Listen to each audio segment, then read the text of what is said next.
ప్రపంచంలోనే కర్కోటకుడు ఒక రాక్షస మనస్తత్వం కలిగినటువంటి ప్రధాని లేదా అధ్యక్షుడు ఉత్తర కొరియా అధ్యక్షుడు కిమ్ జాంగ్ ఉన్ అనుకున్నాం కదా. అతడు ఎలాంటి కర్కోటకుడు, అతని గురించి సోషల్ మీడియాలో మనం విన్న తర్వాత, ఆ నిజాలు తెలిసిన తర్వాత నెటిజన్లందరూ కూడా భయపడిపోయారు. ఒక్కొక్కరు ఒక్కొక్క 10 మందికి 20 మందికి చెప్పిన సందర్భాలు కూడా ఉన్నాయి. ఇలాంటి వాడంట కిమ్ జాంగ్ ఉన్, ఇలాంటి నేత అంట, ప్రజల్ని ఇన్ని విధాలుగా, అలాగే సొంత బంధువుల్ని చంపే విధానం గురించి కూడా తెలిసి భయపడిపోయినటువంటి నెటిజన్లు ఇప్పుడు రష్యాకు కూడా సపోర్ట్ చేసింది కదా ఉత్తర కొరియా. అంటే ఆయుధ సంపత్తే కాదు, డిఫెన్స్ పరంగానే కాదు, మ్యాన్ పవర్ను కూడా పంపించింది. దాదాపు 11,000 మంది మ్యాన్ పవర్ను పంపించినట్లుగా అప్పట్లో కథనాలు వచ్చాయి. వీళ్ళిద్దరూ రష్యా ఉక్రెయిన్ యుద్ధంలో చాలా మంది చనిపోయారు. ఉత్తర కొరియాకు చెందినటువంటి సైనికులు కూడా చనిపోయారు.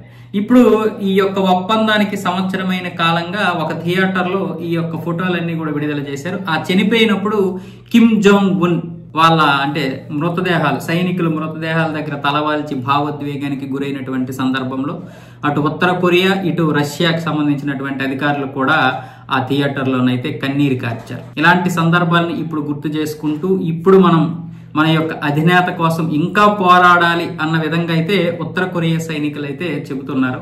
అంటే ఇక తప్పదు. రష్యా గురించి మనం పక్కన పెడితే ఉత్తర కొరియా మాత్రం బలవంతంగానే చాలా వరకు సైనికులతో కావచ్చు, లేకపోతే ప్రజలతో కావచ్చు పనులు చేయించుకుంటుంది.